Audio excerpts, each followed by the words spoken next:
Karena cara berpikir Islam itu gampang. Jadi hadhil alam, alam raya ini berstatus maujudat. Maujudat itu punya eksistensi. Tentu kalau al-maujudat logikanya khalaqaha maujudun, harus diciptakan atau disebabkan oleh hal yang maujud. Karena maujud ini maujud berstatus pencipta, maka harus digelari maujud yang super. Nah, super ini dalam bahasa Islam disebut wajibil wujud. Sehingga perdebatannya Islam itu kalau ketemu orang ateisme itu aturannya jelas, am khuliqu min ghairi syai'in.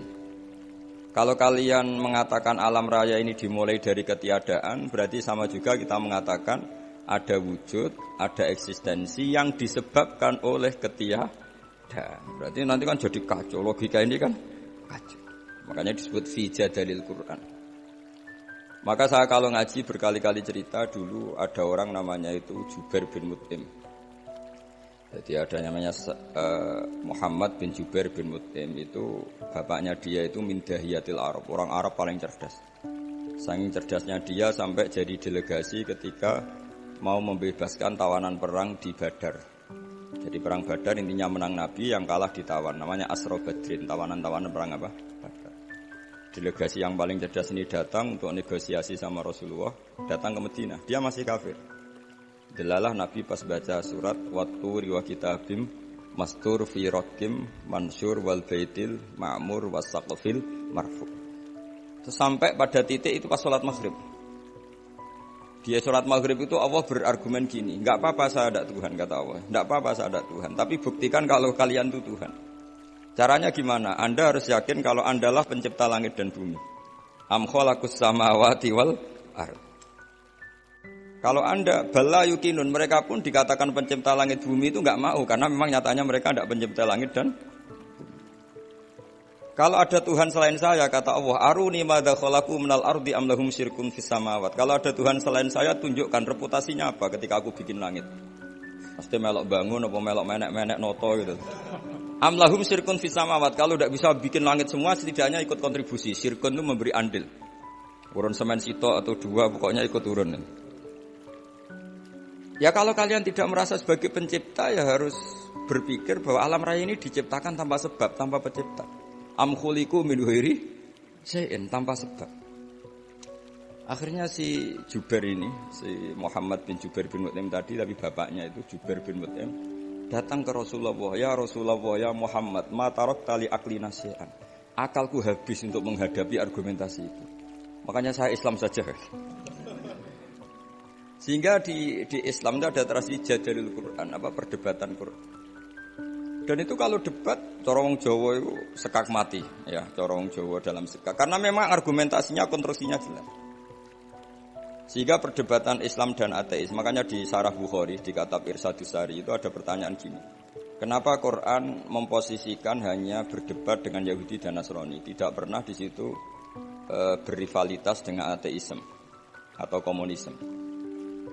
Kata kitab itu mengatakan karena ateisme itu terlalu tidak masuk akal, sehingga diabaikan, perkhilafannya diabaikan. Jadi kira-kira kalau kamu ketemu orang ateisme itu, siapa yang bangun masjid ini? Ya terbangun saja. Jadi dia tidak mau berpikir asal-usul. Misalnya tahu masjid ini yang bangun siapa? Ya pokoknya ada lah. Yang bangun siapa? Enggak ada. Langit bumi ini ada, ya ada. Yang bangun siapa? Ya enggak ada, pokoknya ada aja. Itu kan ngajak goblok bareng. Beda dengan orang Kristen Trinitas, ya kan lumayan, mungkin salah tapi kan lumayan. Tuhan berapa? 3, ya lumayan, masih ada sebabnya, masih menyebut sebab. Meskipun ada pertanyaan berikutnya, setelah 3 itu yang paling top siapa? Karena dijawab 1 Tuhan Allah atau siapa. Tapi yang jelas itu masih ada lumayannya, karena menyebut satu faktor bahwa maujud harus disebabkan oleh maujud yang lain. Karena maujud pencipta itu pencipta, maka statusnya di mana-mana pencipta itu harus wujud lebih awal ketimbang yang diciptakan. Maka kita sifati Tuhan itu siapa? Al-awwal, zat yang pertama. Atau dalam bahasa keseharian disebut Al-Qadim, zat yang pertama. Karena yang menciptakan itu super, maka enggak boleh terkalahkan. Maka disifati Al-Baqa atau Al-Akhir. Karena kalau dia terkalahkan artinya tidak super. Maka disifati Al-Awwal, Al-Akhir. Karena wujudnya ketika enggak ada apa-apa, maka Tuhan ini harus disifati qiyamuhu binafsi. Kalau dalam bahasa Quran disebut Al-Qayyum, yang berdiri sendiri, yang eksistensinya tidak butuh makhluk lain atau perangkat lain. Karena kalau butuh perangkat lain, berarti pertanyaannya, Allah dan yang dibutuhkan dulu mana? Dulu Allah. Tapi kan dia tidak bisa hidup tanpa yang dibutuhkan, berarti dulu mana? Dulu yang dibutuhkan. Kalau dulu yang dibutuhkan, ya ini saja yang Tuhan, kan lebih dulu.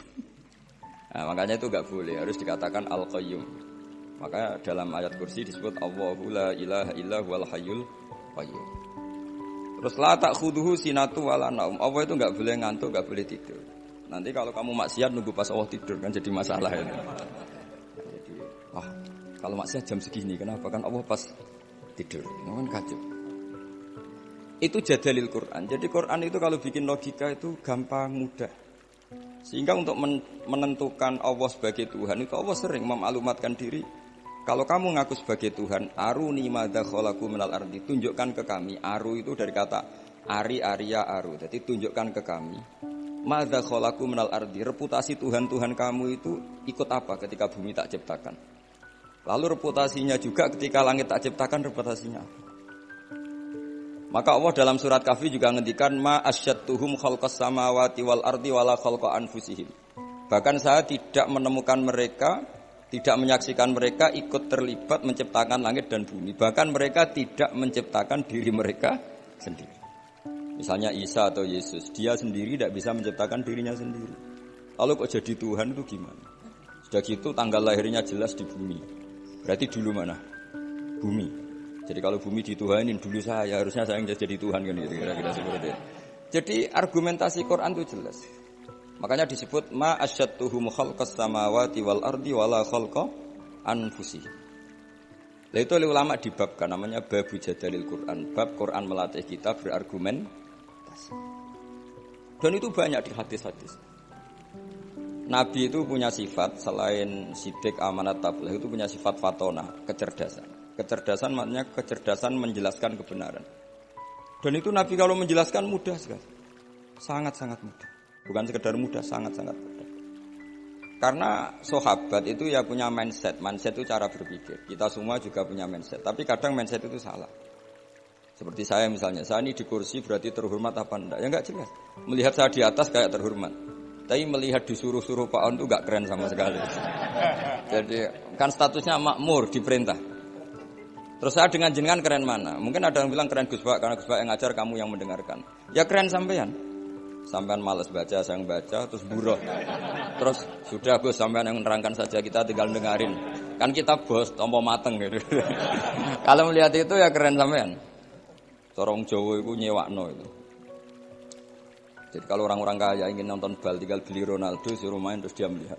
Nak bener dipuji, kalau enggak dikritik. Namanya bos. Kiai nasibnya gitu. Pas bener dipuji, pas salah dihujat ya loro kabeh dadi kiai gitu. Orang luar dipek enak dhewe, napa dipek enak. Nabi itu kalau menerangkan, saya ulang lagi. Itu pas guyon ya rasional, pas serius ya rasional. Saya berikan contoh. Memang ini sesuatu yang saya tekuni. Saya punya kitab namanya Mizahun Nabi, guyonan-guyonan Nabi.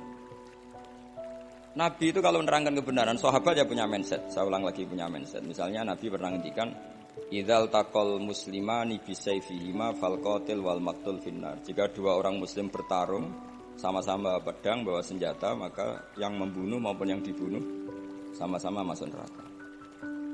Masuk neraka loh ya, tidak ada jaminan abadi apa enggak karena ini orang muslim, tapi istilahnya masuk neraka. Terus Nabi dibantah sama sahabat, ya Rasulullah hada al-qatil fama balul maqtul. Oke, kalau pembunuhnya masuk neraka kita terima, tapi kalau yang dibunuh dosanya apa kok sampai harus masuk neraka? Nabi jawabannya itu simpel sekali. Innahu kana harison ala qatli sahibi. Dia itu nasibnya maktul, tapi komitmennya atau mentalnya qatil. Coba, ketika dia terbunuh itu kan faktual, faktanya terbunuh, tapi mentalnya pembunuh. Cuma nasibnya saja sial, terbunuh, tapi mentalnya pembunuh. Karena dia ketika duel ya sama-sama ingin. Nah karena mentalnya pembunuh, maka dia tetap masuk.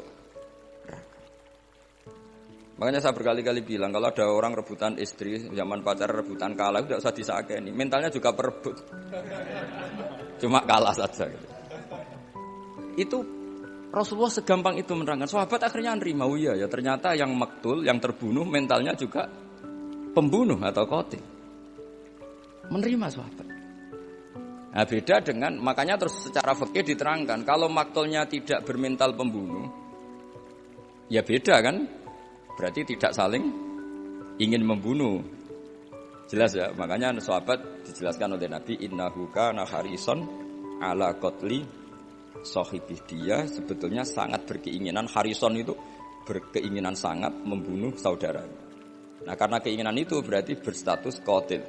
Cuma nasibnya maktul. Berarti maktul itu status nasib. Tapi status dia tetap qatil, pembunuh. Nah, karena statusnya pembunuh, maka dia tetap masuk. Saya beri contoh akurasinya Nabi dalam menghentikan, meskipun pas guyon. Makanya Nabi menghentikan, saya ini Nabi. Pas emosi yang menghentikan benar, pas santai yang menghentikan benar, bahkan pas guyon pun menghentikan benar. Kalau kita kan enggak, kalau emosi kan tidak terkontrol. Kalau Nabi itu enggak, ketika emosi pun masih terkontrol. Termasuk pas guyon. Masyhur itu di beberapa kitab hadis. Ada seorang sepuh main ke Nabi, kalau sekarang kira-kira jam 4 itu atau jam 5. Terus beliau ketika konsultasi hukum sama Nabi tergesa-gesa pulang. Ditanya, kenapa kamu tergesa-gesa pulang? Tadi saya kesini jalan kaki ya Rasulullah. Sehingga kalau saya pulang agak sorean, nanti saya keburu guru Busamsi, matahari terbenam. Nabi dengan rileksnya bilang, la ahmilan naka alibni naqah. Karena ini perempuan tua. Dan nanti tak pinjemin anak unta saya. Terus si orang tua tadi protes, apa yang bisa saya perbuat dengan anaknya unta? Nabi ya senyum saja. Terus ngaji lagi, Nabi ngaji lagi sampai dekati guru Busamsi. Terus nyuruh sahabat, ini untaku pinjamkan dia. Pinjemin unta tua, ya unta betul unta tua, yang layak ditangani. Ya Rasulullah katanya anaknya unta, ini kok untanya tua? Ya meskipun tua anaknya unta ini kata dia. Ya, jadi Nabi guyanya itu kan. Jadi ya, unta meskipun tua namanya apa? Ya anaknya unta kan. Andai kan Nabi kayak kamu mungkin diterusin. Orang masih tua ya anak unta orang anakmu gitu. Tapi Nabi tentu tidak akan ngendikan buruk gitu. Jadi Nabi guyon aja masih. Itu kan mengundang orang tawa tapi ya enggak bohong. Coba unta itu anaknya siapa? Meskipun tua. Tapi pikiran kita kan kalau anaknya unta itu kecil. Yang nyuruh gitu itu siapa? Makanya dalam dunia kiai itu suka kelakar. Memang itu bagian dari kiai. Mungkin kalau orang yang nggak ngerti dunia kiai, saya ini anaknya kiai, cucunya kiai, buyut saya kiai. Jadi kelakar itu kayak kewajiban. Dulu kalau kiai di kota sebagian itu iskal. Banyak kiai kota yang tanya saya, kenapa Gus kiai alim itu kok seneng guyon? Saya tanya, kamu tanya apa gugat? Gitu. Kalau tanya tak jawab, kalau gugat enggak. Gitu. Tanya Gus. Begini cara berpikir kiai ini, maaf ya ini mungkin beda. Kalau adat kiai itu gini, masyarakat itu kan menyimpan segudang pertanyaan agama. Dan itu malu kalau kita terlalu wibawa. Segan. Kiai itu kan sudah alim, orang walim itu bawaannya wibawa. Kalau enggak kelakar itu orang enggak berani tanya. Sehingga memang kiai harus punya sisi rileks. Supaya yang tergumpal pertanyaan berani mengutak. Meskipun harus punya sisi aura karisma untuk menjaga wibawa agama. Dan kiai itu bisa semua, ya kadang karismatik, kadang guyon. Ya seperti kita ngadepi anak istri kan gitu, kadang kita wibawa di jam belajar.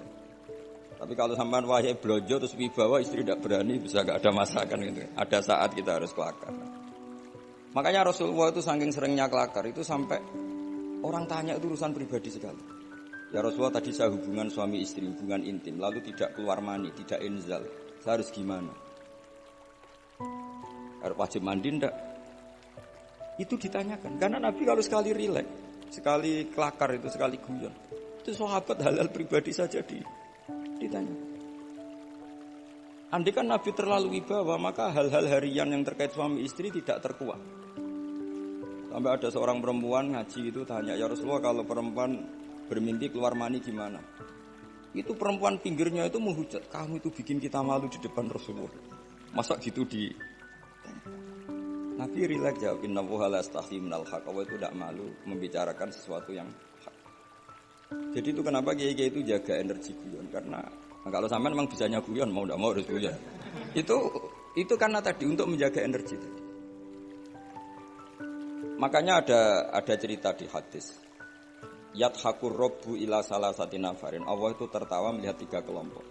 Ada orang Bedui tanya dari belakang. Ini hadis di Sunan Ibnu Majah, termasuk kitab 6 yang Mu'tamadah, Al-Kutubus Sittah, Al-Mu'tamadah, diantaranya adalah kitabnya siapa? Ibnu Majah, yaitu Bukhari, Muslim, Siapa lagi? Abu Dawud, Tirmidzi, Nasai, Ibnu Majah itu sudah sesuai klasmennya. Al-Muqaddam tentu Bukhari, setelah itu apa? Muslim, Abu Dawud, Tirmidzi, Nasai, Ibnu Majah. Terus ada yang menambahkan musnadnya Ahmad bin Hanbal. Itu di situ orang Bedui langsung bilang gini, awayat hakur Rabbu ya Rasulullah, masa Tuhan itu tertawa? Iya, kadang ya tertawa ya, tentu dengan makna yang layak bagi Allah Subhanahu wa taala. Enggak usah bayangkan tawanya kayak kamu.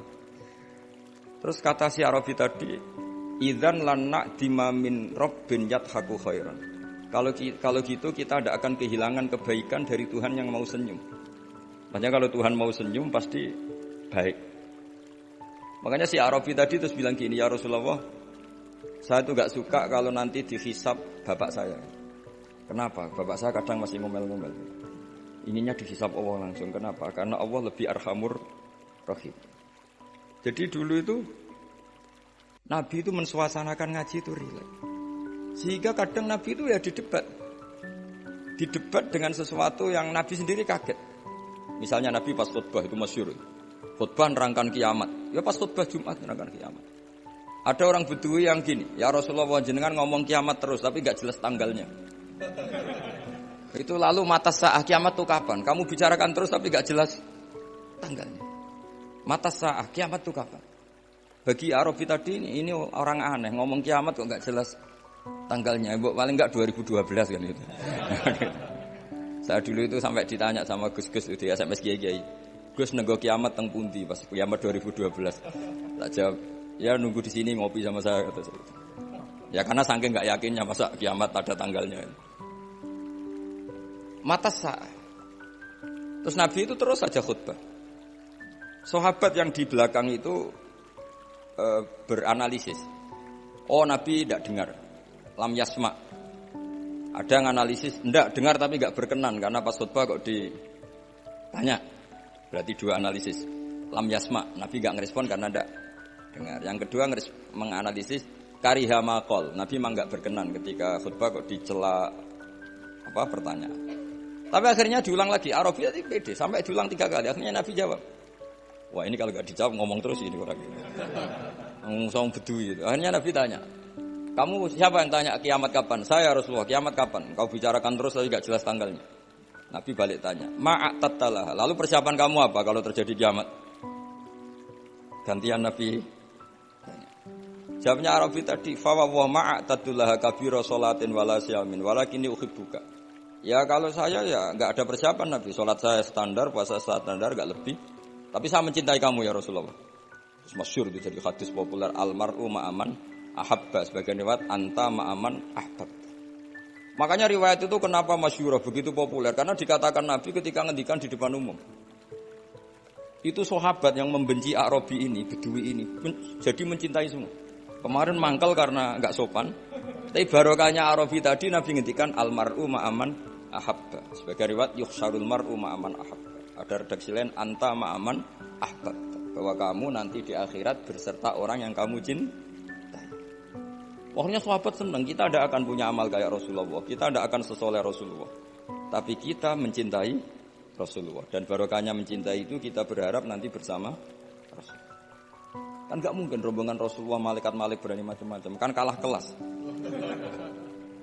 Misalnya kamu masuk ruangan mana-mana bersama rektor, masa diaudit ada keperluan apa, kan gak berani tanya. Rasulullah itu afdhalul khalqi.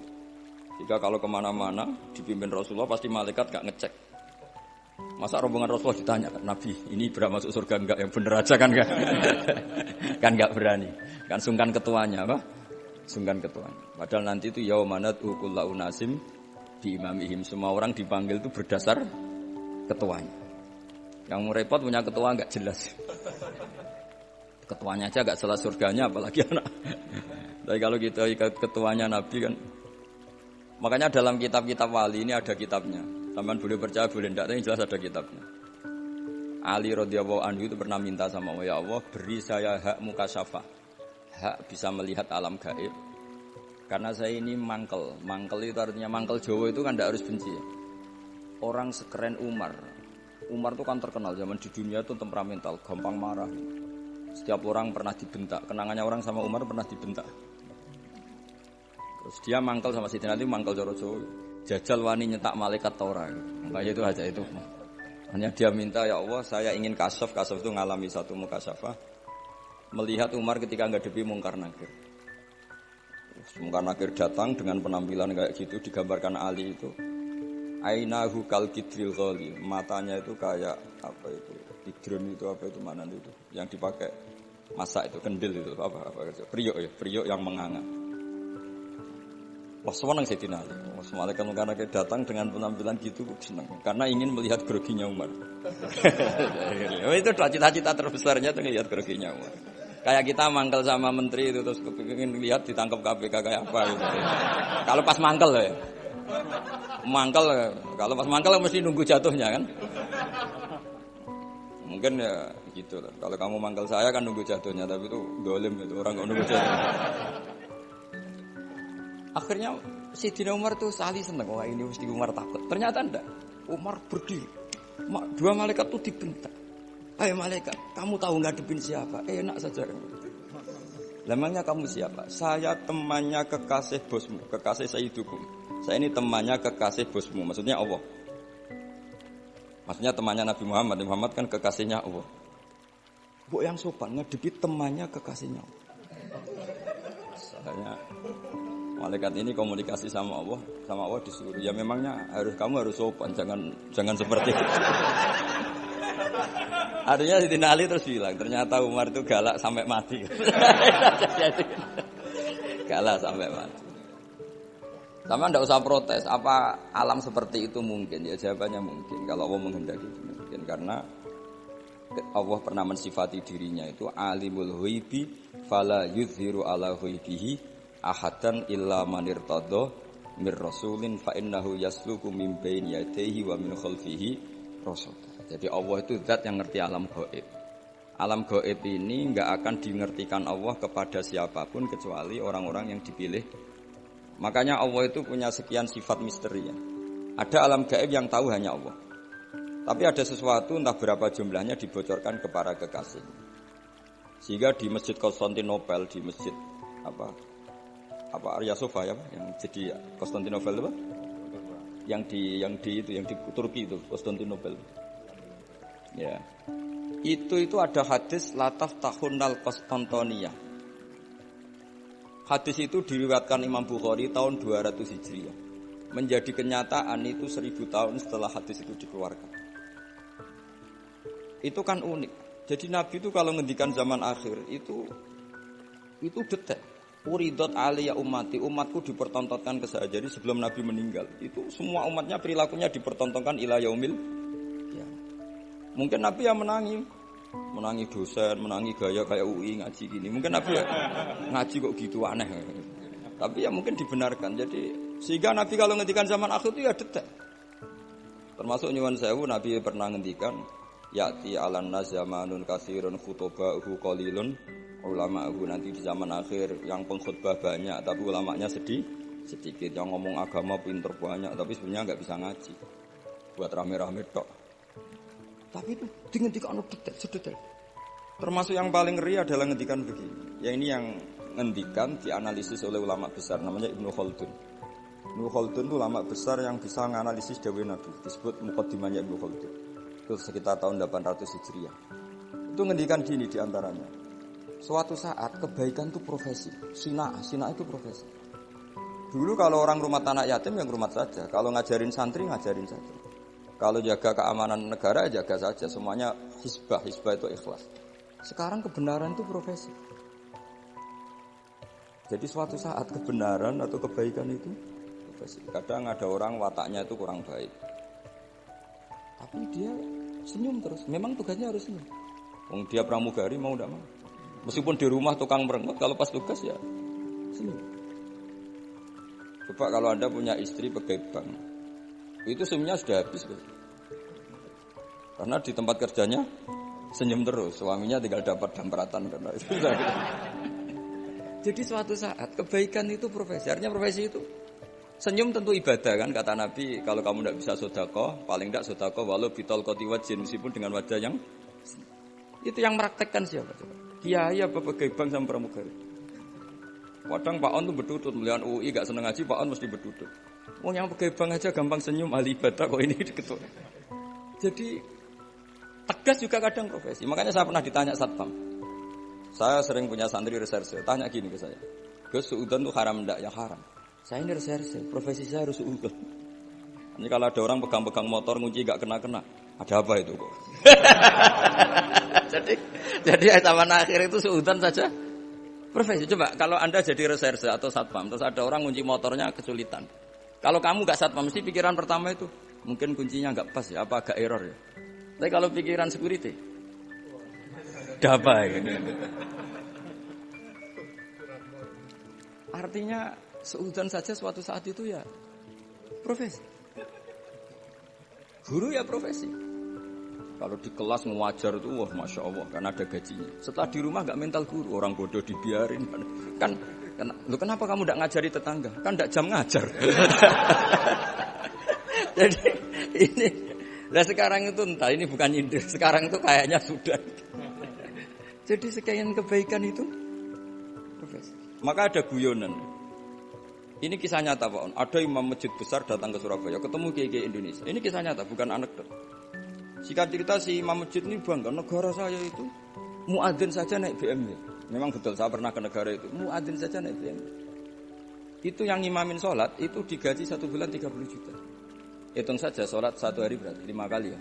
Berarti per 30 ganti 1 juta ya. 1 juta berarti 1 juta dibagi 5. Berapa? 200. Jadi dia bangga. Kalau di sini, nggak ada gajinya.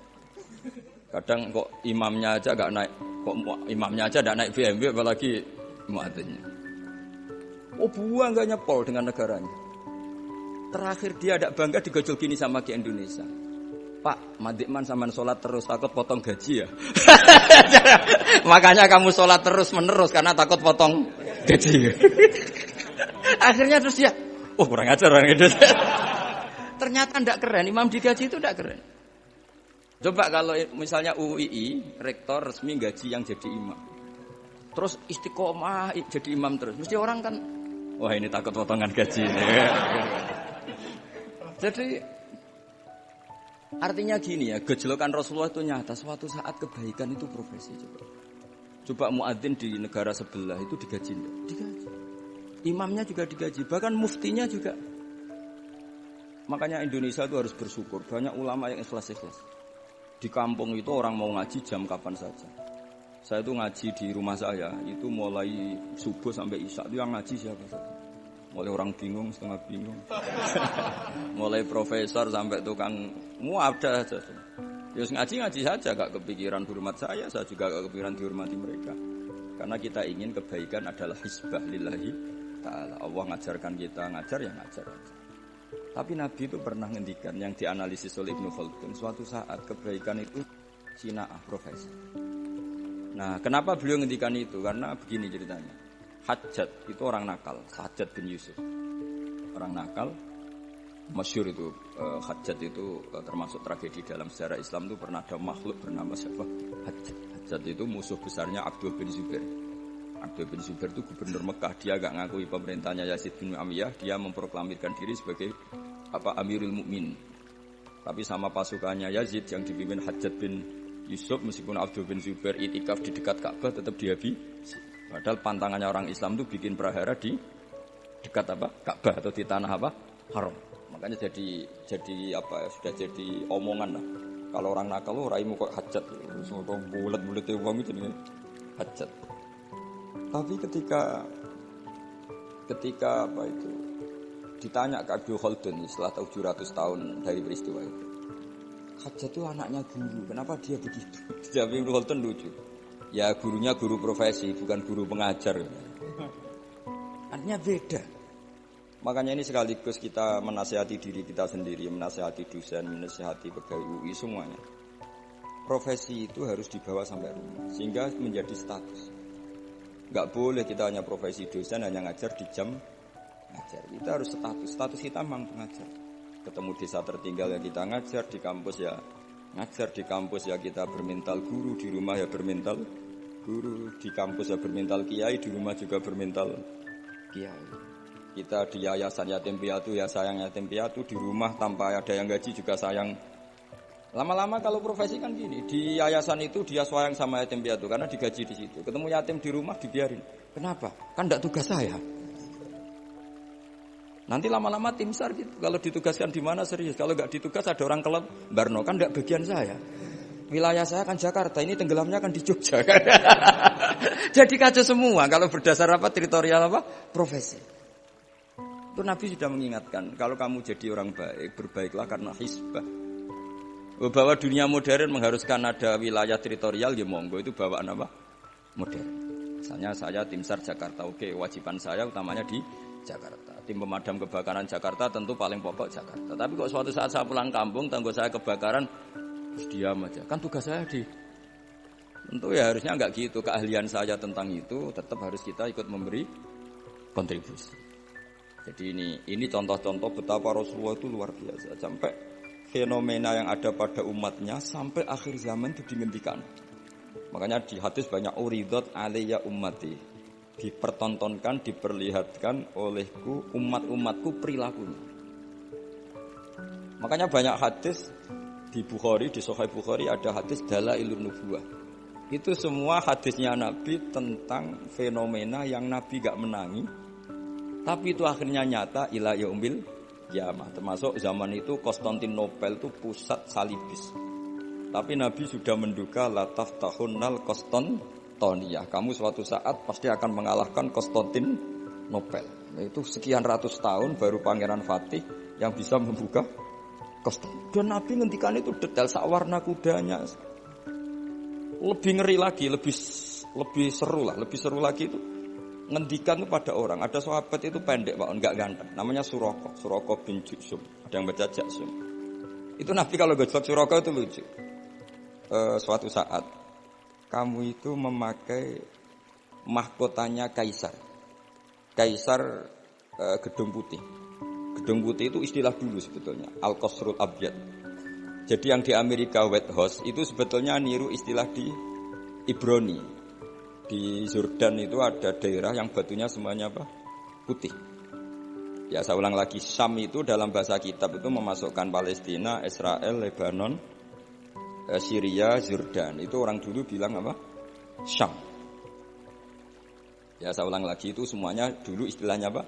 Syam. Makanya subhanalladzi asra itu ke Syam. Syam dengan makna Baitul Maqdis itu di Israel atau di Palestina. Saya mengatakan Israel ini Israel bahasa ulama loh ya, bukan Israel nation negara apa? Israel. Ya sudah. Kamu Suroko suatu saat akan memakai mahkotanya Kaisar Al-Qasrul Abyad. Kaisar mana itu? Syam. Zaman itu saya ulang lagi ya, Syam itu dalam genggaman Romawi. Ya makanya kalau Quran bilang Romawi itu bukan Vatikan Italia itu enggak. Pemerintahan Timur Tengah yang dicaplok Romawi. Makanya ada hulibatir Rum fi adnal ardi wa hum min ba'di walabihim. Sahilibun itu bukan Romawi Italia, apa kekuasaan Romawi karena Sam zaman itu dicengkeram apa? Romawi. Sehingga enggak ada Islam di situ. Sudah. Itu kayak mokhal. Zaman itu Kaisar Romawi yang bercokol di mana? Sam. Itu kekuasaannya itu meliputi Syria, tadi apa? Palestina, Israel, Jordan, pokoknya semua negara. Suraqah itu ya percaya tapi ya Nabi yang ngendikan ya. Dan lucunya ngendikanin Nabi itu saat paceklik kelaparan, yaitu enggak makan 3 hari karena diembargo di perang Khandaq. Ada batu besar itu yang enggak bisa dipecahkan sahabat ketika gali Khandaq.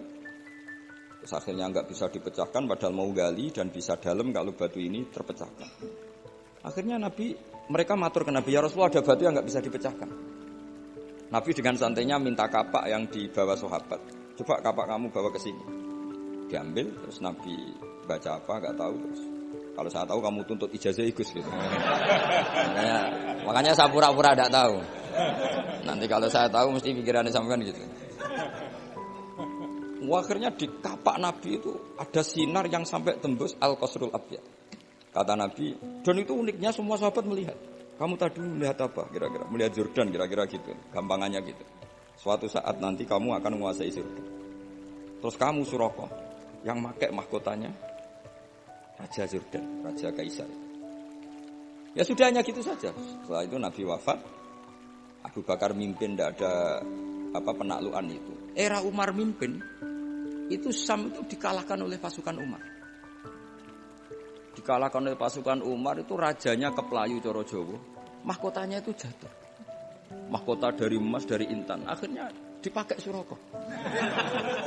Lah itu dicerita-cerita itu Suraka itu disuruh coro mbak-mbak itu suruh catwalk, disuruh jalan-jalan, ditertawa-tawa ini. Karena enggak pas dengan wajahnya. Tertawa-tawa ini. Wah, enggak pas, apa-apa gojlek. Dipakai ngalor itu. Setelah dipakai beberapa kali, kata Umar, copot Suraka. Itu bagian dari ghanimah harus kita bagi rata atau kita jadikan sebagai aset Baitul Mal. Suraka bantah, bukankah Rasulullah ngendikan kalau ini yang pakai saya. Jadi itu jatah saya kan. Coba kayak apa Rasulullah ngendikan detail itu. Mahkotanya nanti dipakai Suraka. Padahal itu berapa puluh tahun dari Nabi ngendikan sampai itu menjadi kenyataan. Kayak apa Rasulullah? Makanya juga enggak tahu apa kalau Rasulullah tahu kita setiap ngajar harus tanda tangan, enggak tahu komentarnya. Ya semoga dimaklumi. Setiap habis khutbah juga itu enggak tahu ya. Tapi semoga tadi saya minta kalaupun kita punya profesi ngajar harus juga berstatus pengajar sehingga di rumah pun kita ngajar di mana-mana ngajar. Akhirnya Sayyidina Umar tuh saking alimnya ngendikan gini. Innama qala Rasulullah lital bisaha walam yakul litamlikah. Nabi ketika itu ngendikan apa hanya lital bisa kamu yang memakai. Walam yakul dan Nabi tidak ngendikan litamlikah supaya kamu memiliki. Maka ini tetap milik Baitul Mal. Soal kamu pakai, memang Nabi ngendikan pakai, sudah pakai dulu aja. Setelah kamu pakai ya sudah ini milik negara. Jadi Nabi yang ngendikannya zaman itu ya kamu pakai, bukan kamu memiliki. Makanya Umar ingat betul ngendikannya Nabi di depan umum. Innama qala Rasulullah lital bisaha walam yakul litamlikah. Nabi hanya ngendikan kamu pakai, bukan memiliki. Kayak apa Rasulullah? Makanya kalau melihat hadis Dalailun Nubuwah itu kadang kita malu karena sebegitu detail Nabi ngendikan fenomena zaman akhir termasuk jumlah penduduk. Suatu saat jumlah perempuan itu melonjak jauh di atas jumlah laki. Saya itu beberapa kali ditamoni TKW dari Hong Kong. Itu kalau cerita itu ngeri betul. Memang lelaki itu minim di mana? Hong Kong. Kalau di Indonesia sudah kelihatan tapi lipatannya belum sampai 1:50. Itu yang ngendikan detail. Nabi itu ngendikan semuanya itu detail. Termasuk fenomena Islam di Timur Jauh, Timur Tengah. Kalau dalam bahasa Arab itu enggak ada Middle East ya, yang ada itu Asyirkul Awsat, Asyirkul Aqsa, Asyirkul Adna gitu. Makanya kalau dalam bahasa Arab itu Ghulibatir Rum fi Adnal. Ya saya teruskan ya dalam Jadalil Quran. Jadi di antara mukjizatnya Nabi adalah kemampuan berargumen. Kemampuan argumentasi ini penting supaya orang itu berlogika secara sehat. Misalnya gini, saya beri contoh tentang Jadalil Quran kayak tadi. Kalau kamu merasa Tuhan, kata Allah, enggak apa-apa. Tapi untuk menjadi Tuhan itu ada syaratnya. Misalnya nuhani langit bumi ya harus menciptakan langit bumi. Masa nuhani langit bumi kamu sendiri wujudnya dulu buminya. Berarti bumi ketika ada enggak punya Tuhan, wong Tuhannya datang terlambat. Jadi logika Quran itu gampang. Makanya tadi pagi saya ngaji cerita ketika Fir'aun tanya Musa, "Wa ma Rabbul Alamin?" Tuhan alam semesta itu siapa Musa?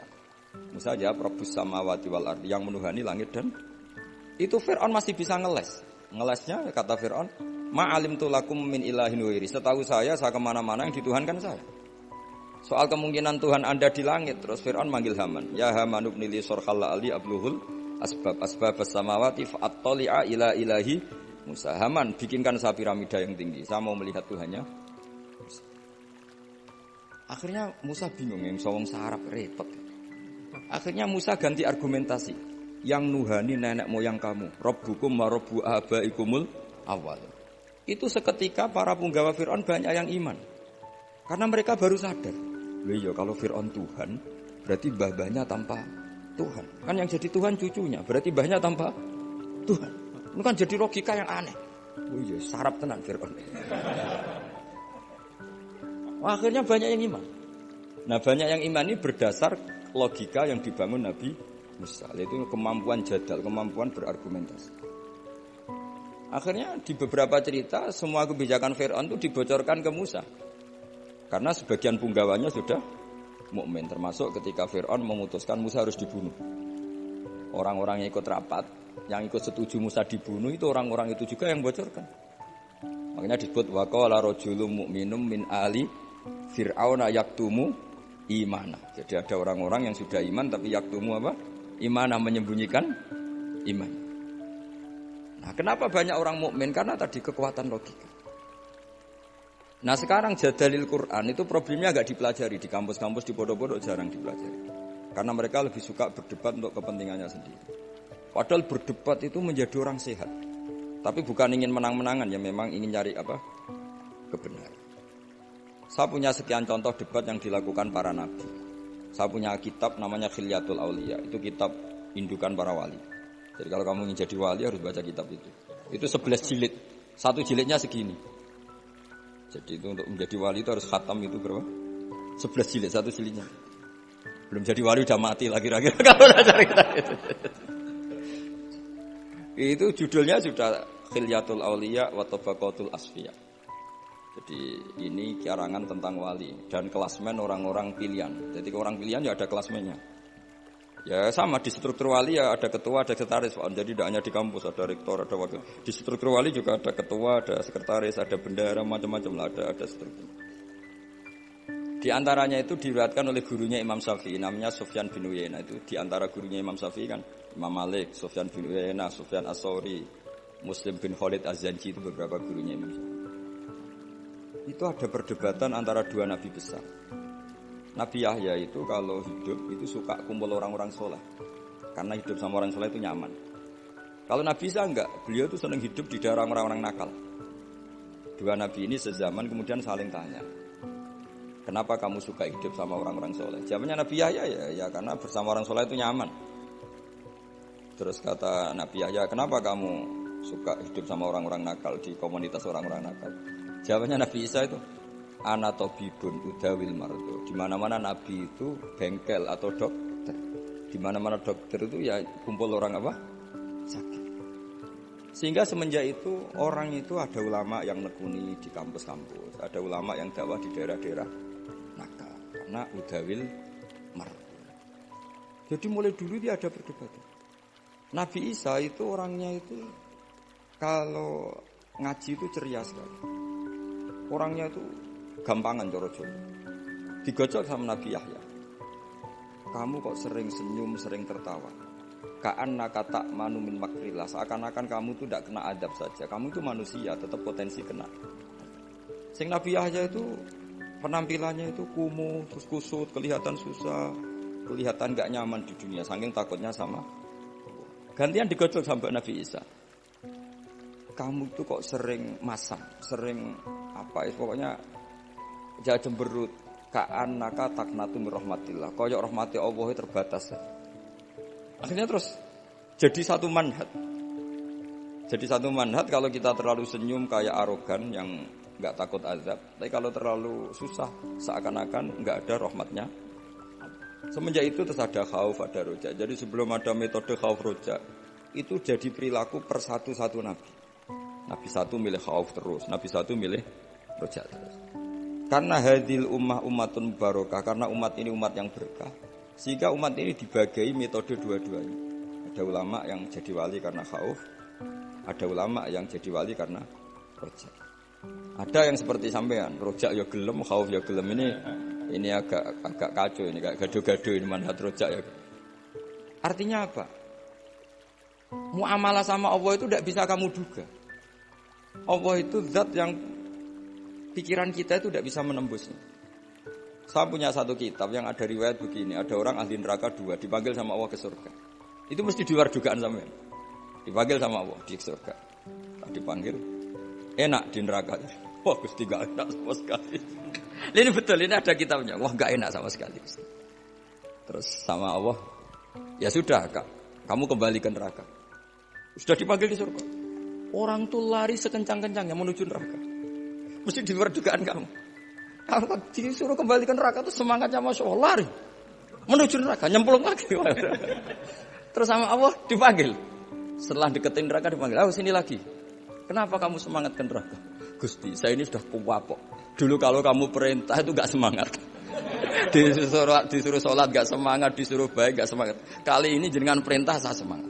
Karena saya sudah kapok, jenengan suruh bantah. Akhirnya Allah sakit, ya swarga. Makanya ini sekaligus ijazah. Jadi nanti kalau kamu disuruh masuk neraka harus apa? Semangat. Karena kita ketika di dunia sudah kalau disuruh apa-apa enggak semangat. Ya ini sekaligus ijazah nanti kalau kamu neraka langsung apa? Di luar dugaan kan. Justru karena semangat. Aku ini kapok ya. Karena ketika di dunia engkau merintahkan papa itu saya tidak semangat melakukan. Maka kali ini saya akan apa? Semangat. Ternyata sama Allah dipanggil. Ya sudah di surga aja. Yang kedua enggak. Sudah kamu sekarang kembali ke neraka. Itu tolak. Jadi ngelangkah 1 noleh lagi, 3 noleh. Pokoknya terus tanya sama Allah. Kenapa kamu toleh? Bukannya tak suruh ke neraka? Ya Allah, saya itu gak ngira ketika engkau manggil aku ke surga. Gak pernah ngira kalau engkau nyuri lagi ke neraka. Akhirnya sama Allah, sudah di surga aja. Karena barokahnya husnudzon. Jadi ini ijazah dua-duanya. Jadi pilihannya itu kamu lari spring itu yang atau apa? Tolak. Saya tidak tahu ijazah ketiga ini dulu dipraktekkan nanti itu apa? Jadi apa ya? Makanya agama itu riwayat. Makanya ada ulama mengatakan inna hadzal ilma dinun fanzuru amman ta'khuduna dinakum. Agama itu, ilmu itu riwayat. Maka kamu cari riwayat itu. Karena kalau kita berlogika ya tadi, kamu akan berpikir maktul itu di surga apa? Qatil itu di neraka, maktul karena terbunuh, mazlum di surga. Ternyata nubuah, pikiran kenabian tidak seperti.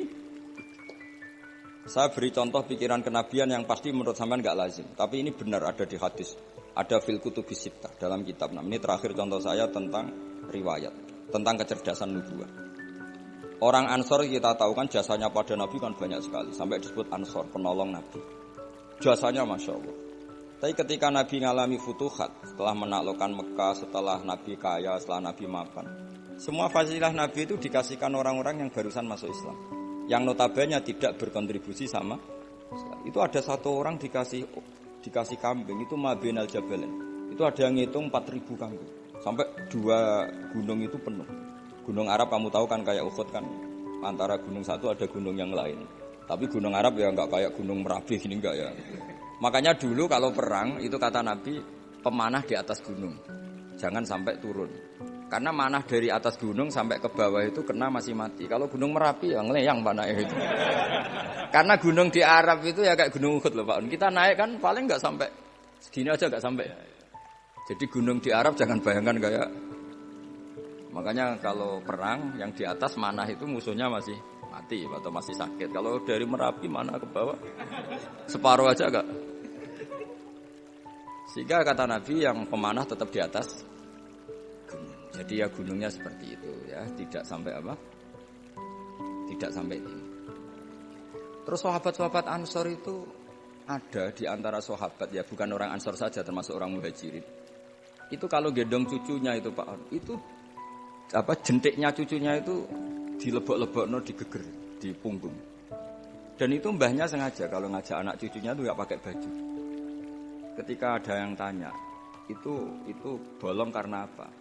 Kullu dzalika lidifa'an Rasulillah. Jadi ketika perang Uhud, semua panah tentu kan ngarah Nabi ya. Karena orang kafir kan ngapain mateni sahabat kalau bisa mateni Nabi. Itu sahabat cara Jawa itu nangkis panahnya Nabi itu sampai seperti itu. Ada ditangkis pakai geger, ada yang pakai tangan. Sehingga sahabat ada yang syallak kayak Abdullah bin Zubair, Zubair bin Awam, ada yang sampai mereka supaya dikenang oleh anak cucunya kalau gendong itu enggak pakai baju supaya anak cucunya punya mental heroik kayak apa? Mbahnya. Kayak begitu. Tapi ketika Nabi futuhat, itu orang-orang ini enggak dikasih apa-apa sama. Tapi yang barusan Islam dikasih banyak. Nah, pikiran manusia tentu yang berkontribusi kan dapat jatah, apalagi partai politik kan mesti pikirannya seperti itu. Tapi Nabi unik, malah enggak sama sekali. Singkat cerita, Nabi pas itu bagi ghanimah itu di Jirona. Karena setelah Fathu Mekah, Nabi ngambil mikot itu dari apa? Jirona. Jadi Nabi di Mekah, posisi pas itu di Mekah. Terus orang-orang, wah ini gimana Nabi yang berkontribusi gak dikasih, kok yang baru masuk Islam dikasihkan. Nabi dengar itu, akhirnya mereka dikumpulkan, orang-orang Ansor dikumpulkan. Ya Ma'syarul Ansor, bikin satu kubah yang hanya orang Ansor boleh masuk. Akhirnya Nabi mengumpulkan seperti ini, dikumpulkan. Ini sudah orang Ansor semua, ya sudah ya Rasulullah. Nabi itu cara berpikir begini, ya Ma'syarul Ansor, wahai orang-orang Ansor. Orang-orang tadi yang tak kasih kambing, tak kasih unta, kemudian mereka kemana? Ya pulang setelah dapat unta dan mendapat kambing. Atardona ayarji'anna sufisyati wal ba'ir wa tarji'una antum bi Rasulillah. Mereka setelah tak kasih kambing, tak kasih unta, mereka akan pulang. Dapat apa? Dapat kambing ya Rasul sama unta. Kamu dapat saya, nanti saya pulang kamu bawa ke Medina. Milih mana dapat saya sama dapat kambing? Wah ya milih dapat kamu ya Rasulullah. Itu satu. Terus Nabi mengingatkan mereka, Anda disetatuskan Allah sebagai pemberi agamanya Allah dan Rasul, penyumbang. Terus mereka mendapat. Kamu senang mana? Gelar pemberi sama mendapat. Ya milih pemberi ya Rasul kan keren. Ya, makanya kamu tidak usah tak kembalikan. Biar mental kamu, status kamu indah Allah tetap pemberi, penolong. Sementara mereka diberi, ditolong.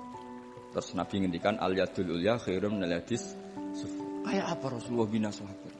Semenjak itu orang Ansor meskipun Islam sudah menang, tetap mentalnya memberi. Ya sama lah kira-kira mentalnya sama negarawan. Mestinya mentalnya kan tanyakan apa yang kamu berikan negara.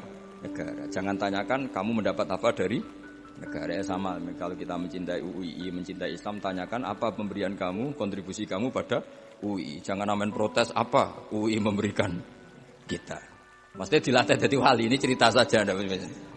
Jadi Nabi itu cara berpikir itu beda. Ketika kebanyakan orang berpikir kontribusi di masa lalu harus dihargai, justru Nabi enggak.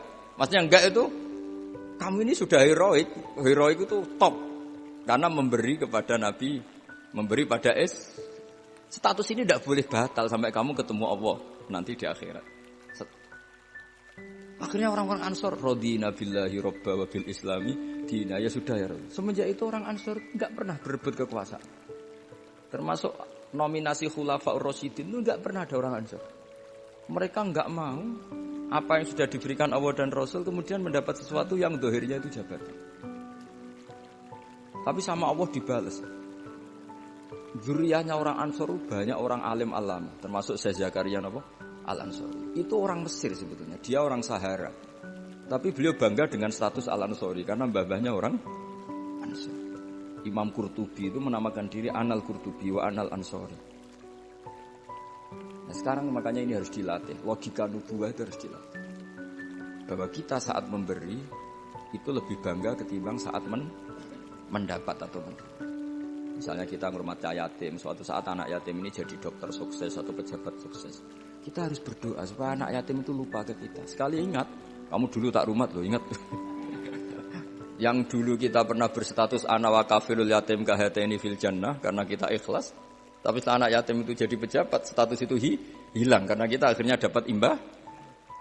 Kan eman berstatus ana wa kafirul yatim kahataini fil jannah, saya dan perumat anak yatim seperti ini di surga. Tapi setelah yatimnya besar jadi dokter, minta apa? Loh kalau kita tidak minta enggak masalah. Misalnya anak yatim itu punya etika kemudian memberi kita. Itu dalam syariat Islam kalau memberi itu enggak apa-apa, kita terima. Tapi kalau minta-minta itu masalah besar dalam tradisi apa? Islam. Makanya saya mohon ngaji ini menjadi ngaji riwayat. Sehingga orang dalam berislam tidak sering pakai logikanya sendiri tapi berdasar apa? Riwayat. Karena tadi ada pepatahnya ulama, ada dawe inna hadzal ilma dinun fanzuru amman ta'khuduna dinakum. Ilmu ini agama, maka lihat kamu mengambil agama itu dari siapa. Kalau orang bacanya Bukhari, baca Muslim, baca apa, dia pasti terbentuk oleh logika itu, oleh riwayat itu. Tapi kalau orang ngomong agama tidak pernah belajar Bukhari Muslim, ngomongnya tentang akalnya apa tentang riwayat itu? Akalnya dia tidak punya referensi. Kan dia tidak punya referensi. Tapi kalau dia baca banyak kan pasti terbentuk oleh sekian riwayat tadi. Tapi kalau enggak coba, kira-kira pakai apa itu? Misalnya gini, contoh gampang. Orang ada yang sholat di masjid terus gitu. Sholat sunat di masjid. Kira-kira kalau kamu berpendapat orang itu orang baik apa enggak? Baik kan? Karena selalu sholat di masjid. Tapi Nabi enggak nyatanya. Nabi malah negur orang itu. Hei kamu, kenapa selalu sholat di masjid? Iya ya Rasulullah, karena masjid tempat terbaik. La taj'alu buyutakum maqabir. Jangan jadikan rumah kamu jangan jadi kuburan. Rumah kamu harus dapat jatah apa? Sholat. Jangan semua kebaikan kamu dihabisin di masjid. Nah itu riwayat. Sehingga kita disunatkan selain sholat maktubah, qobliyah, ba'diyah, sebaiknya sebagian dilakukan di rumah. Supaya rumah kamu ada nur sholat, dapat cahaya sholat. Andai kan tidak ada riwayat, pasti kita sependapat dengan tadi. Masjid tempat terbaik untuk sholat, maka sholat di rumah, di masjid, di rumah tinggal makan sama bentrok sama istri kan gitu. Tapi tidak, ternyata Nabi menegur, masyhur itu, la taj'alu buyutakum maqabir. Sebagian riwayat, ij'alu, sebagian sholat kamu jadikan di rumah, supaya rumah kamu dapat nurus sholat. Itu kalau gak riwayat gak bisa, karena kalau gak riwayat kan, wah rumah itu ribet. Istri kadang ngomel, anak rewel, gak pas kalau untuk ibadah. Mesti logika kita akan seperti itu. Tapi riwayat mengatakan tidak demikian. Makanya anak-anak saya itu senang, karena ya tadi kenangannya, bapak paling habis datang sholat, habis ini baca Quran. Sehingga rumah itu tidak semua sana. Coba kalau sampean misalnya sholat, wah biasanya habis dari masjid itu lapar, kalau gak disediain marah. Kan lucu kan, habis masjid suaminya takutnya ini, istrinya takutnya. Biasanya kalau habis tarawih kan capek. Di rumah mesti pertanyaan pertama, makan. Jadi makhluk aneh. Religius di masjid, di rumah garang. Tapi kalau sebagian sholat itu di rumah, misalnya witir di masjid 3 kali, oke lah ikut publik witir 3 kali. Itu ulama dulu sudah ada caranya. Kan ada orang yang tanya, saya ini kalau witir ikut di masjid 3 kali, lalu katanya Nabi kan witir harus sholat paling akhir kan, ij'alu akhira sholatikum witron. Terus ulama mulai dulu sudah jawab, kamu sholat lagi 1 rakaat di rumah berarti menjadi 4. Setelah menjadi 4 berarti sudah sholat syaf'un. Terus kamu sholat lagi 2 sampai jumlahnya 11 atau 13. Kan ulama itu berdebat. Witir terbaik itu 13 apa 11. Sebagian ulama mengatakan 11. Yang 2 itu berstatus ba'diyah isya. Tapi yang jelas tetap sebagian sholat itu di rumah. Makanya Nabi Musa didhawuhi Allah gimana? Waj'alu buyutakum qiblatau wa aqimus sholah. Rumah kamu juga harus sebagai kiblat dan harus menjadi tempat. Andai kan tidak riwayat, tentu kita membenarkan orang yang selalu sholat lama-lama di masjid. Tapi ternyata Nabi itu enggak. Kamu jangan gitu, rumah kamu harus dapat bagian sholat. Terus Nabi pernah ngendikan juga, ju'ilat lanal ardu kulluha masjidan. Semua buminya Allah hakikatnya berstatus masjid. Rumah kamu kan ngenes, mbok goni kowe mangkel. Bumi itu paling bangga kalau dipakai sujud sama Allah. Kemudian sujud kamu dihabisin di masjid, di rumah pas ngomel sama istri terus. Itu bumi yang di rumah kamu mesti ngomel juga. Ini orang enggak bener, kenangan sama saya ngomel terus. Tapi kalau sekali-kali kamu sholat di situ kan, wah, alhamdulillah ini waras orang ini. Gitu. Terus kedua, semakin banyak tempat sholat, semakin banyak saksi. Tanah masjid bersaksi kamu sholat, tanah rumah bersaksi kamu sholat dan sebagainya. Itu tidak bisa kalau kita tidak baca banyak riwayat itu. Kalau andekan kita hanya pakai akal pasti menjawab, ya bagus di masjid, kan sudah pas sholat ibadah di tempat ibadah. Ternyata cara berpikir nubuah tidak seperti itu ya. Saya kira demikian. Assalamualaikum warahmatullahi wabarakatuh.